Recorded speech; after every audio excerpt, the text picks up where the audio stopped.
नमस्कार प्यारे विद्यार्थियों, आज हम अध्याय 5 में धारा 80 और 81 के बारे में हम अध्ययन करेंगे। तो धारा जो 80 है वो ये कहती है कि नगर पालिका निधि का उपयोग। पिछली क्लास में हमने धारा 70 जो 9 है उसमें नगर पालिका निधि के बारे में अध्ययन किया था कि नगर पालिका की एक निधि होगी, यानी उसका एक बैंक अकाउंट होगा, एक गुल्लक होगा। अब इस नगर पालिका निधि का उपयोग कैसे होगा उसके बारे में जो वर्णन किया गया है वो धारा 80 में है। मतलब ये धारा आपको ये बताती है कि नगर पालिका के खजाने में यानी निधि में जो पैसा है उसको कब और कैसे खर्च करना है, उसके खर्च करने का जो तरीका है वो कौन सी धारा बताती है, 80 बताती है। ये कहाँ और कैसे खर्च करना है ये धारा इस संबंध में वर्णन करती है। देखिएगा कि निधि में जमा पैसा कैसे खर्च किया जाएगा, उसके लिए क्या रूल्स रेगुलेशन बने हुए हैं कि इस अधिनियम के प्रावधानों को लागू। इस अधिनियम का मतलब 2009 के जो अधिनियम है इसके तहत जो जो प्रावधान लागू करने के लिए जो जो काम करने पड़ेंगे, उसमें जहां उस कार्य को करने के लिए जो पैसा खर्च होगा वो इसमें से ही खर्च होगा, कहीं और से खर्च नहीं होगा। यानी इसका सरल भाषा में हम अर्थ समझे तो अधिनियम में नगर पालिका को जो जो कार्य दिए गए हैं, पिछली क्लासों में हमने पढ़ा था कि जैसे धारा जो 45 है उसमें मुख्य कार्य दिए हुए हैं और धारा जो 46 है उसमें अन्य कार्य दिए हुए हैं। तो धारा 45 और 46 के तहत जो भी कार्य दिए गए हैं इस अधिनियम के तहत, उन्हें पूरा करने के लिए जो पैसा खर्च होगा वो नगर पालिका निधि में से ही पैसा खर्च होगा। और जैसे इसका एग्जाम्पल देखिए, जैसे फॉर एग्जाम्पल कार्य करने के लिए सड़क बनानी है, नाली बनानी है, स्ट्रीट रोड लाइटें लगानी है, पेयजल की व्यवस्था करनी है, सफाई करनी है, ये नगर पालिका के जो रनिंग कार्य हैं उन कार्यों के लिए नगर पालिका निधि में से ही पैसा खर्च होगा, ऐसा धारा 80 कहती है। अब देखिए इस अधिनियम के तहत बनाई गई जो नियम हैं और नियमों में जो बाइलॉज यानी उपविधियां जो बनाई गई है उनको लागू करने के लिए, यानी नियम और स्थानीय उपविधियों का पालन करने के लिए कौन कौन से, जैसे भवन निर्माण की अनुमति, उसके लिए रूल्स रेगुलेशन बनाने के लिए कर्मचारियों का दल बनेगा, ठीक है ना, और उनमें जो पैसा खर्च होगा, ठीक है ना। तो भवन निर्माण की अनुमति नक्शे कैसे बनने चाहिए उसके भी रूल्स रेगुलेशन बनने चाहिए। तो इसमें पूरी मेहनत लगती है, उसमें पूरे वर्कर्स लगते हैं। उसके अलावा साफ सफाई के लिए भी क्या बनवाना, नियम बनाना, तो नियम बनाने के लिए भी एक पूरी अलग से एक टीम बना दी। तो बाइलॉज बनाने के लिए जो कर्मचारी वहाँ पर बैठाए जाएंगे और उनसे जो कानून के तहत उनसे बाइलॉज जो बनवाए जाएंगे, जो नियम बनवाए जाएंगे, उस पर भी जो पैसा खर्च होगा, चाहे 1 रुपये का भी खर्च हो, स्टेशनरी नियम बनाने के लिए पेपर भी चाहिए, पेन भी चाहिए, जो भी पैसा उसके लिए खर्च होगा वो सारा का सारा नगर पालिका निधि में से ही खर्च किया जाएगा, ठीक है ना। पार्क बाजार के लिए नियम बनाना, बाजार के अंदर दुकानों के बाहर इतनी फीट दुकान जो है उसके बाहर जो रोड है वहाँ पर किसी प्रकार का कोई अवैध कब्जा नहीं होना चाहिए, दुकान के बाहर सामान नहीं होना चाहिए, ये भी रूल्स रेगुलेशन बनने चाहिए। पार्किंग के लिए नियम बनाना चाहिए। इन सब नियमों के लिए जो पैसा खर्च होगा बनाने के लिए वो नगर पालिका निधि में से ही खर्च किया जाएगा।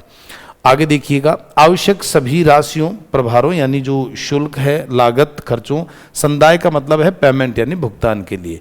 अब देखिए जो भी आवश्यक खर्चे होते हैं कौन कौन से, जैसे कर्मचारियों का वेतन, ये आवश्यक खर्चा, 1 तारीख होते ही कर्मचारियों को क्या चाहिए, सैलरी चाहिए, तो ये अति आवश्यक खर्चा है, आपको पैसा तो चाहिए। तो वो नगर पालिका जो है अपने, क्योंकि नगर पालिका एक स्वायत्त संस्था रहेगी तो वो उस अपने कर्मचारियों को सैलरी अपने नगर पालिका निधि में से ही देगी, राज्य सरकार नहीं देगी और भारत सरकार उनको पैसा नहीं देगी इसके लिए। तो कर्मचारियों का वेतन, फिर उसमें उसका बिजली बिल, जो नगर पालिका जब चलती है उसका जो भवन है उसका बिजली का बिल आता है, ठेकेदारों को जो भुगतान, जो जो काम दिया, मान लीजिए आपने सड़क बनाने का काम दिया है, मान लीजिए कोई पार्क बनाने का काम दिया है, कार्यालय खर्चे नगर पालिका के जो जहाँ जहाँ कार्यालय है उसके जो एक्स्ट्रा उसके जो खर्चे हैं, कार्यालय में जो भवन है उसमें अलग अलग सेक्शन बनाए गए हैं, उन कार्यालय में जो जितना भी, जैसे फर्नीचर का खर्चा हो गया, कंप्यूटर का खर्चा हो गया, स्टेशनरी का जो खर्चा हो गया, वो सारे इनको सबको आवश्यक खर्चे कहा जाता है। क्या कहा जाता है, आवश्यक खर्चे। उन सब का जो भुगतान होगा वो नगर पालिका निधि में से ही किया जाएगा। फिर उस समय अन्य विधियों और कानूनों के अनुसार नगरपालिका निधि से जो भुगतान होगा वो सभी राशियों के लिए, देखिए अन्य कानून का मतलब यह है कि जैसे न्यायालय के आदेश का पालन करना, तो नगरपालिका जो कानून है उसके अलावा कुछ ऐसे मामले आ जाते हैं जिसके अंतर्गत आपको वो कार्य करना ही पड़ेगा, तो उसके लिए भी पैसा देना पड़ेगा। जैसे कोर्ट का कोई आदेश आ गया, अब उसका क्या करना पड़ेगा पालन, कि किसी जो भवन है वो मान लीजिए कोई गिर गया है, तो उस दौरान किसी व्यक्ति को जनहानि हुई है तो उसको कुछ मुआवजा दिया जाए, तो कोर्ट का जो आदेश आ गया उसके अकॉर्डिंग आपको क्या देना पड़ेगा, मुआवजा देना ही पड़ेगा। तो इसलिए, और तो ये जो चीज़ें होती है ये एक अन्य कानून होते हैं, नगरपालिका का तो कानून नहीं है, लेकिन कोर्ट का आदेश आया तो आपको मानना। तो यहाँ लिखा है उस समय अन्य विधियों कानूनों के अनुसार नगरपालिका निधि से भुगतान जो भी होगा उन सभी राशियों के भुगतान के लिए, तो जो जो अन्य कानून के तहत वहाँ पर दिया जाएगा, जिसमें महत्वपूर्ण बात आती है न्यायालय का आदेश, कोर्ट का आदेश आपको मानना ही पड़ेगा। कि भवन निर्माण के लिए मान लीजिए उदाहरण के तौर पर कि आपको एक नक्शा तैयार करवाना है और वहाँ पर रूल्स रेगुलेशन के अकॉर्डिंग वहाँ पर कार्य नहीं हो रहा, तो किसी ने कोर्ट में उसको केस कर दिया और वहाँ पर कोर्ट का आदेश लेकर आया, फिर नगरपालिका ने वहाँ पर जाकर कोर्ट में फाइट किया, तो वहाँ पर भी नगरपालिका ने मान लीजिए अपना एक वकील खड़ा किया, तो वो एक एक्स्ट्रा क्या हो गया, खर्चा हो गया, तो वो तो सब इसी नगरपालिका निधि में से ही संदाय होगा, यानी पेमेंट उसका होगा। अब देखिए धारा जो 80 हमने पढ़ी, इसका एक हम क्विक रिवीजन कर लेते हैं कि इस अधिनियम के तहत जो इस अधिनियम का मतलब 2009 का जो अधिनियम है, इसके जो मूल जो भी कार्य हैं, जो हमने धारा 45 में मुख्य कार्य और धारा 46 में जो अन्य कार्य पढ़े, उनको करने के लिए पैसा इस निधि में से ही, ये नगरपालिका निधि है, इस बात का ध्यान रहे। धारा 80 के तहत इसमें से पैसा निकाला जाएगा। 79 के तहत नगरपालिका में एक निधि होती है, 80 के तहत इसमें से पैसा निकाला जाता है। उसके लिए नियम उपनियम बाइलॉज जो बनाए जाते हैं उन पर जो खर्च होगा पैसा, वो भी इसमें से यूज होगा। दैनिक खर्चे, वेतन वगैरह जो हो गए, जो जनरल खर्चे होते हैं नगरपालिका के, जो रूटीन वर्क के आवश्यक खर्चे, वो भी इसी में से होंगे। और कोई भी कानून के द्वारा, कोर्ट के द्वारा कोई आदेश आ जाता है, किसी को मुआवजा देने का भी आदेश आता है, तब भी वो पैसा इस नगरपालिका निधि में से ही खर्च होगा।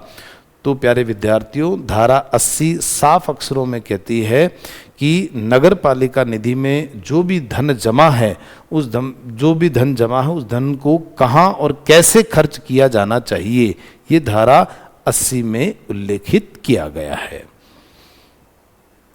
अगला देखिए धारा 81 की हम बात करते हैं।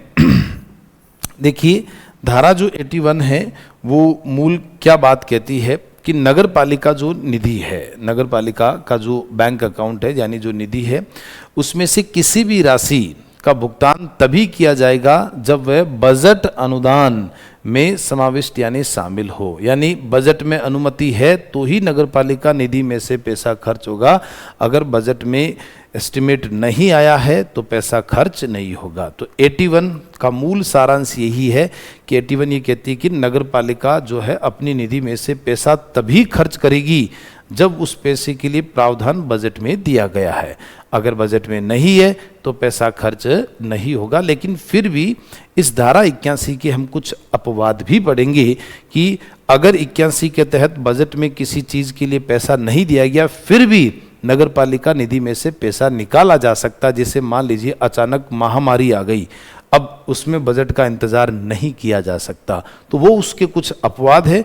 और अपवादों को छोड़ दे तो जो रूटीन वर्क के जो कार्य चलते हैं तो बिना बजट के उसमें से फिर कोई कार्य नहीं होगा, उसमें से पैसा खर्च नहीं होगा। तो देखिए बजट में अनुमति है तभी नगरपालिका निधि से क्या होगा, भुगतान होगा। बजट में प्रावधान नहीं है तो भुगतान नहीं होगा। तो पहले नगरपालिका कोई भी कार्य कराएगी तो उसके लिए बजट में प्रावधान आएगा, और बजट में प्रावधान आने के बाद ही फिर किसी भी मद पर वहाँ पर व्यय यानी खर्चा किया जा सकता है। तो देखिए धारा 81 को हम डिटेल से समझते हैं। इसका पहला नियम क्या है, सामान्य नियम की हम बात करते हैं कि नगरपालिका निधि से किसी भी राशि का संदाय, देखिए बार बार संदाय शब्द जो आ रहा है इसका मतलब होता है पेमेंट, ठीक है ना। तो देखिए किसी भी राशि का संदाय तभी किया जाएगा जब, कैसे, चालू बजट अनुदान यानी जो करंट बजट जो है, जो इस वर्ष का जो भी बजट नगर पालिका ने जो पेश किया है, उस बजट में वो समाविष्ट होनी चाहिए। जो भी खर्चा किया जा रहा है वो खर्चा, जैसे मान लीजिए पार्क की साफ सफाई पर 50 लाख रुपए का खर्चा किया जाएगा, तो वो बजट में शामिल होना चाहिए कि इस बार ये नगर पालिका 50 लाख रुपए पार्क की साफ सफाई और मरम्मत पर खर्च करेगी, तो ही वहां पर वो 50 लाख रुपए खर्च होगा, व्यय होगा, अन्यथा नहीं होगा। एक बात तो ये। दूसरी, उस बजट मद में, मद का मतलब होता है एक एक हिस्सा, जब जैसे अकाउंट बनता तो ये जैसे मान लीजिए पानी पर खर्च हो रहा है, मान लीजिए ये बिजली पर खर्च हो रहा है, ठीक है ना, मान लीजिए ये सफाई पर खर्च हो रहा है, तो ये एक एक चीजें क्या हो गई, मद हो गई, ठीक है। तो देखिए उस बजट मद में पर्याप्त अतिशेष यानी जो भी शेष राशि बैलेंस अगर उपलब्ध है, तो देखिए इसका मतलब है कि जैसे मान लीजिए सफाई के लिए 50 लाख रुपए, सफाई के लिए कितने 50 लाख रुपए मान लीजिए वहां पर खर्च होने हैं, तो उसमें उस मद में 50 लाख रुपए होने चाहिए, है ना। मान लीजिए कि उदाहरण के तौर पर कि 50 लाख रुपए आपने 6 महीने में खर्च कर दिए, अब पूरा साल आपका बड़ा है, अब मान लीजिए 6 महीने और बच गए, तो अब आप बोलो कि साहब मैं तो इस पर और साफ सफाई कराऊं, तो आपके 50 लाख रुपए नहीं बचे हैं, तो आप पैसा नहीं खर्च कर सकते हैं।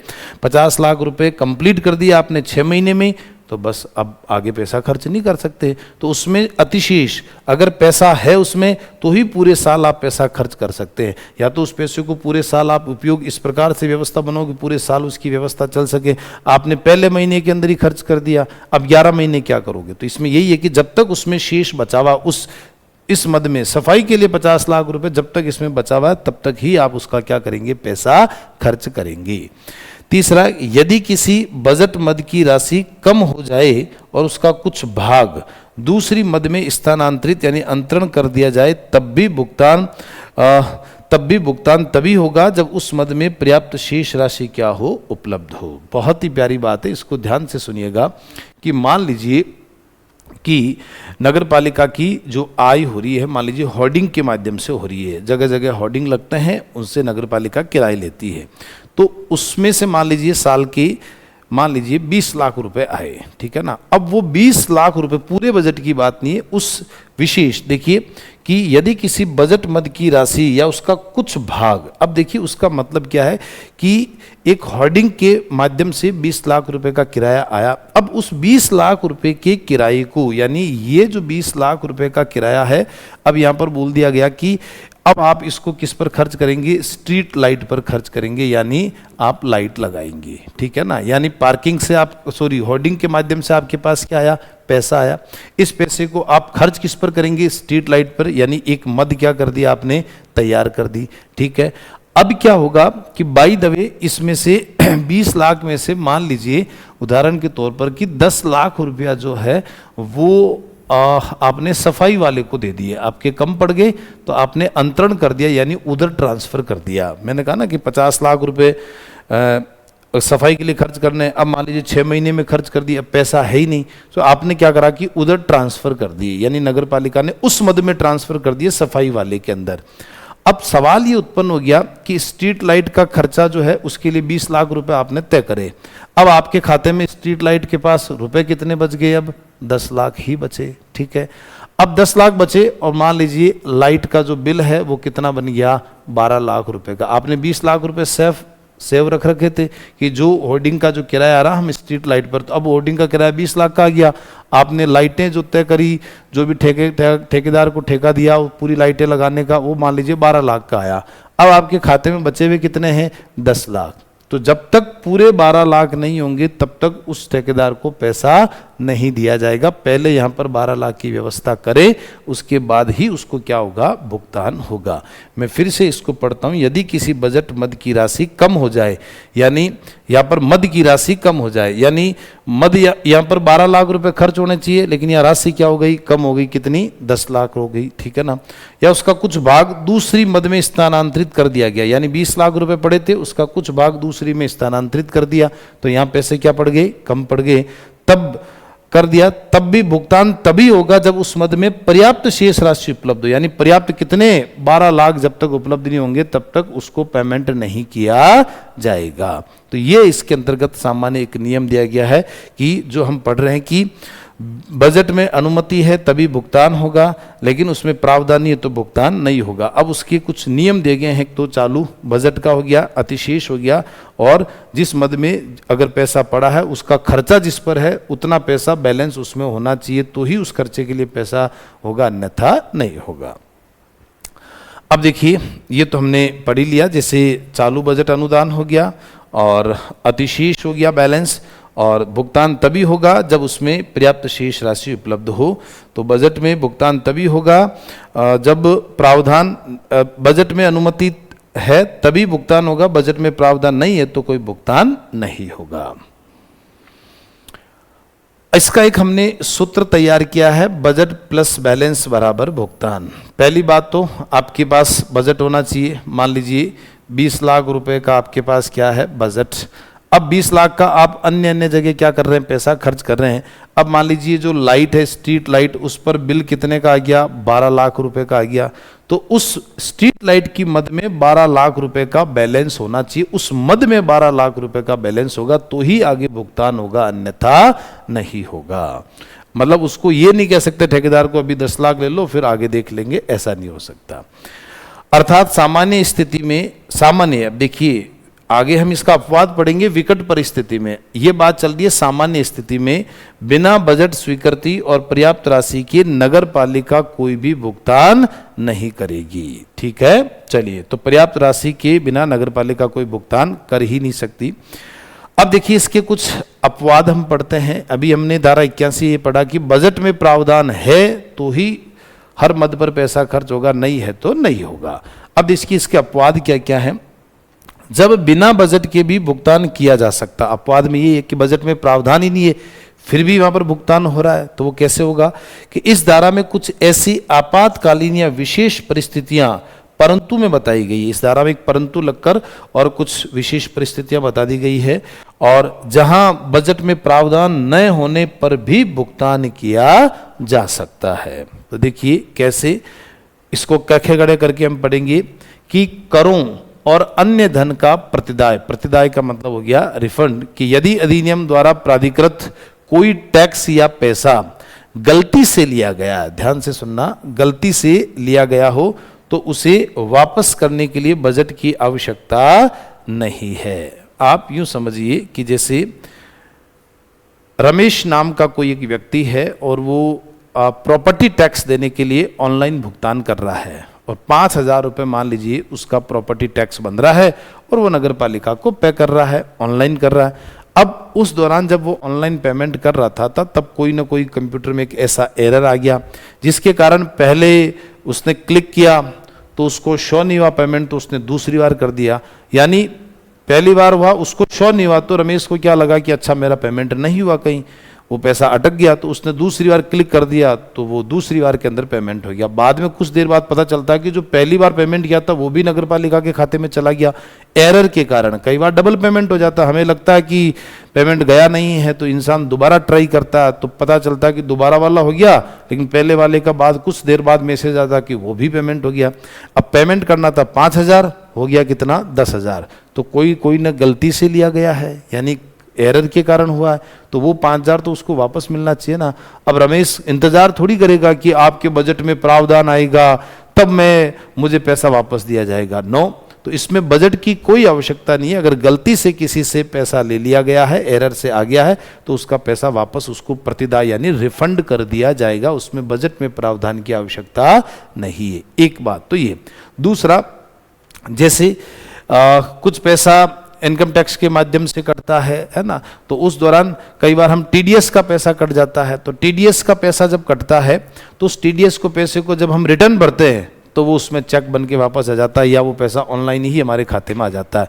तो पैसा पहले गया लेकिन टैक्स के माध्यम से गया, और उस पैसे को वापस सरकार ने क्या कर दिया, लौटा दिया। अब यहाँ बात कर रहे हैं हम नगर पालिका की, तो कुछ नगर पालिका जिन मुद्दों पर मान लीजिए कुछ टीडीएस काट लेती है, जो ठेकेदार वगैरह होते हैं, तो उनके पैसे पर तो वापस उनको जब वो रिटर्न भरते हैं तो उस दौरान वो पैसा उनको वापस क्या हो जाता है, मिल जाता है। तो यहाँ पर यही लिखा है ना, कोई टैक्स या पैसा गलती से, तो गलती से पैसा तो वो हो गया कि जैसे हाउस टैक्स आपने भर रहे हो या प्रॉपर्टी टैक्स भर रहे हो, वो गलती से एरर से चला गया और टीडीएस अगर आपका कट गया है तो उस दौरान आपको रिटर्न भरने पर वापस क्या हो जाएगा, मिल जाएगा। तो ये इसमें बजट की आवश्यकता नहीं है, ये प्रतिदाय यानी रिफंड हो जाएगा। ठीक है। दूसरा है निक्षेप यानी डिपॉजिट का प्रतिदाय, कुछ ऐसा पैसा जो आपका नगर पालिका में डिपॉजिट है वो भी पैसा रिफंड होगा। मान लीजिए मैंने नगर पालिका में एक टेंडर के लिए अप्लाई किया और टेंडर मेरे नाम निकल गया।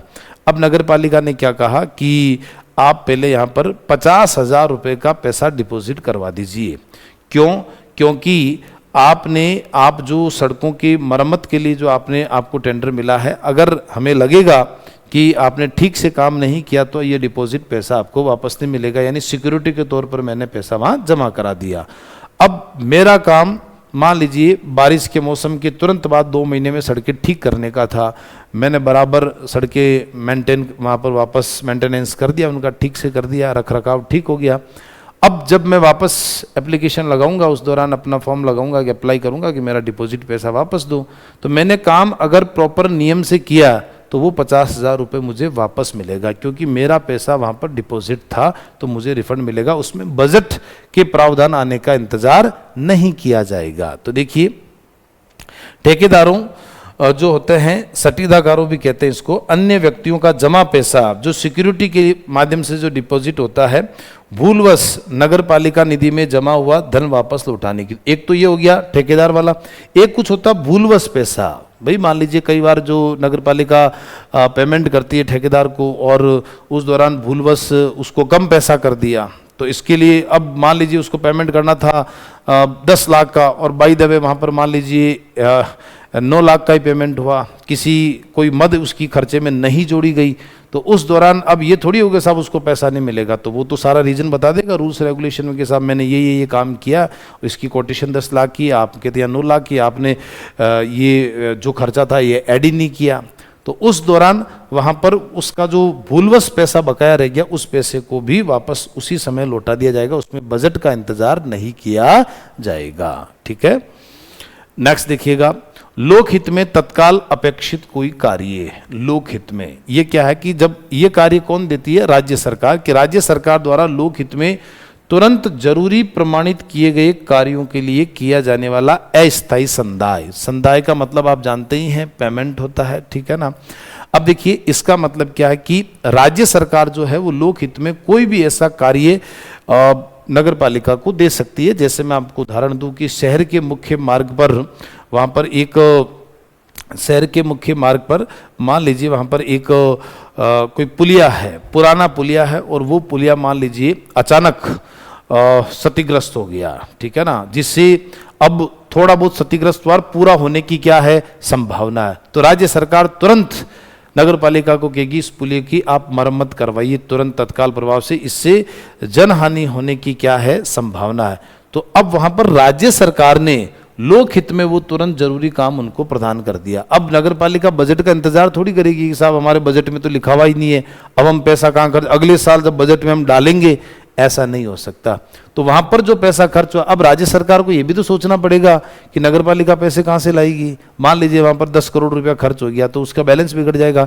तो अस्थायी यानी वहां पर नगर पालिका उस समय पैसा तो खर्च कर देगी, लेकिन बाद में राज्य सरकार वो पैसा प्रदान भी कर देती है कि ठीक है आपका 10 करोड़ खर्च हुआ तो 10 करोड़ दे दिया। कई बार राज्य सरकार कहती है काम करें कि 40% आप खर्च कर दो और 60% क्या कर देंगे? हम खर्च कर देंगे। कई बार राज्य सरकार पूरा ही 100% दे देती है। तो अस्थायी मतलब उस समय तो नगर पालिका ही करेगी अस्थायी तौर पर, लेकिन बाद में राज्य सरकार वो पैसा उनको लौटा भी देती है। तो ये भी आपको ध्यान रखें, लोकहित में कोई ना कोई कार्य हो। अगला है आपदा और महामारियां। अब ये कभी पूछकर थोड़ी आती है कि बजट का इंतजार किया जाएगा। बजट में पहले थोड़ी लिखा जाएगा कि इस साल भूकंप आएगा तो हम भूकंप के सहूलियत के लिए, लोगों की सहूलियत के लिए हम 20 करोड़ रुपए पहले से कर रहे हैं। ये तो अचानक आती है। अब जैसे 2020 में एकदम कोरोना महामारी आ गई तो उसके लिए आपको सारी व्यवस्था करनी पड़ेगी, है ना। लोगों के रेन बसेरी की व्यवस्था करनी पड़ेगी, सैनिटाइजर की व्यवस्था, हॉस्पिटल की व्यवस्था करना, ऑक्सीजन सिलेंडर की व्यवस्था करनी है।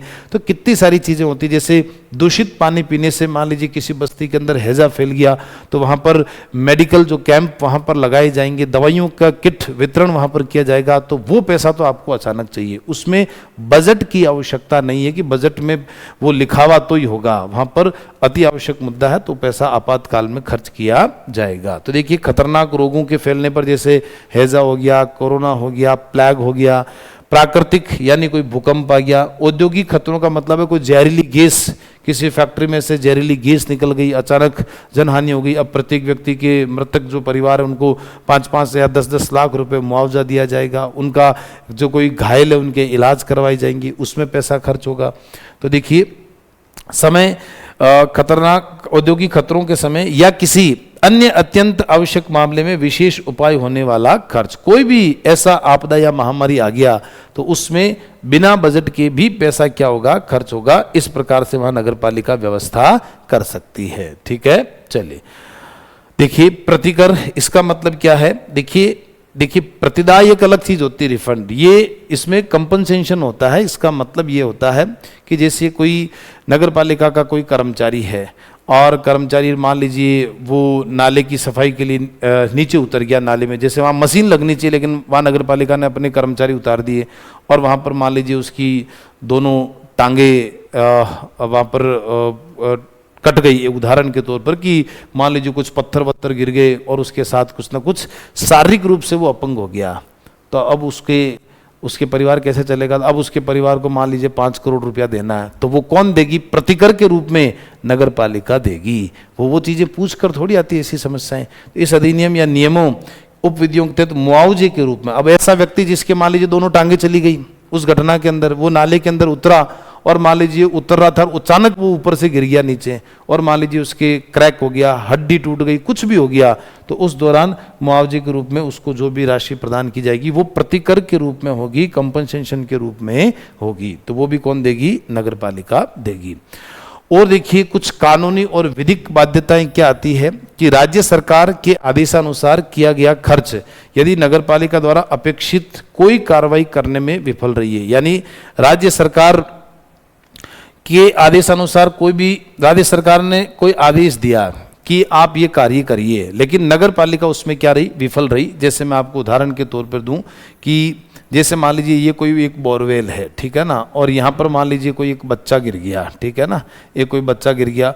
अब नगर पालिका की क्या ड्यूटी है कि तुरंत उसको निकाले, लेकिन नहीं निकाल पाए, तब राज्य सरकार फिर वहाँ पर क्या करेगी, मान लीजिए कलेक्टर को काम देगी कि कलेक्टर क्या करेगा, अब वो वहाँ पर कुछ टीमें बुलाएगा, ठीक है ना, और वो टीमों के माध्यम से उस बच्चे को निकालने का क्या किया जाएगा, प्रयास। तब राज्य सरकार के आदेशानुसार उन्होंने कहा कि आप काम करिए, हम आपको पैसा देंगे, लेकिन नगर पालिका उस काम में क्या रह गई, विफल रह गई, तो फिर वो काम कौन करेगी, राज्य सरकार। तो किया गया खर्च, तो अब इसमें क्या है, नगर पालिका सरकार द्वारा अपेक्षित कोई भी कार्रवाई करने में क्या रहती है, विफल रहती है। तो अब उस दौरान जो भी कोई खर्चा आता है, तो आदेश तो दे दिया राज्य सरकार ने, लेकिन उसके अकॉर्डिंग वो काम तो कर ही रही है, अब फिर भी नहीं हुआ तो फिर राज्य सरकार खुद करेगी। अब जब काम किया तो खर्च तो आया ही है ना, अब खर्च आ गया फिर भी आप क्या रहे, विफल रहे, तो अब हो गए तो हो गए। तो उसमें से जो भी आपका 5-10 लाख रुपए का खर्च हो गया तो उसमें बजट के आने का इंतजार नहीं किया जाता है। उस समय लागू किसी अन्य कानून के अधीन कोई जरूरी भुगतान, उस समय जो भी कोई कानून है उस समय उस कानून के तहत अचानक मान लीजिए कोई कोर्ट ने कोई आदेश दे दिया अचानक, ठीक है ना, कि यहाँ पर जो बाढ़ पीड़ित है उनको क्या दिया जाए, मुआवजा दिया जाए, या जिनकी शहर में बिल्डिंग है और अचानक वो बिल्डिंग मान लीजिए बारिश का मौसम हो रहा है, किसी व्यक्ति ने कोर्ट में याचिका लगा दी कि साहब नगर पालिका ध्यान नहीं दे रही है और यहाँ पर हमारे शहर में 10 ऐसी पुरानी बिल्डिंगें हैं जो जर्जर अवस्था में है, इनको गिराया जाए। अब कोर्ट का किसी अन्य कानून, कोर्ट का आदेश आया तो तुरंत आपको वहाँ पर जेसीबी लेकर जाना है और उसको गिराना है, तो खर्च तो उसमें भी आएगा, तो वो अन्य किसी कानून यानी कोर्ट के कानून के माध्यम से वहां पर भी खर्चा आएगा। किसी सिविल या दंडिक न्यायालय की डिक्री या आदेश के पालन, तो इसी बात को ही हम इसमें काउंट कर लेते हैं कि इसी अन्य कानून में क्या होता है कि कोर्ट के क्या आ जाते हैं, आदेश आ जाते हैं, और उसके माध्यम से उनके पालन में जो भी पैसा खर्च होता है उसमें बजट की आवश्यकता नहीं पड़ती है। किसी कानूनी दावे, वाद या कानूनी कार्रवाई में हुए समझौते, यानी कई बार क्या होता है कि किसी प्लॉट को लेकर नगर पालिका से विवाद हो जाता है, तो उस दौरान वहाँ पर एक समझौता होता है। समझौता होता है कि ठीक है, नगर पालिका को लग रहा है कि हम लंबे समय से कोर्ट में दावा कर रहे हैं और फिर भी मान लीजिए एविडेंस पूरे दे नहीं पा रहे हैं और वकीलों का खर्चा बहुत ज़्यादा हो रहा है, तो वहाँ पर मान लीजिए समझौता हो गया कि ठीक है वो प्लॉट अगले वाले को दे दिया। तो अब समझौते में प्लॉट तो चला ही गया, मान लो प्लॉट था वहाँ पर वो कोई 5 करोड़ रुपए का, तो समझौते के अंदर वो गया जो गया। अब उसमें बजट का इंतजार नहीं करेंगे कि साहब अगले साल बजट में मेंशन करेंगे कि 5 करोड़ रुपए का जो ये प्लॉट है इस व्यक्ति को दे दिया जाएगा या फलानी संस्था को दे दिया जाएगा। तो समझौते के अंदर कोई कोर्ट केस में मामला चला गया तो चला गया, उसका इंतजार नहीं किया जाएगा बजट का।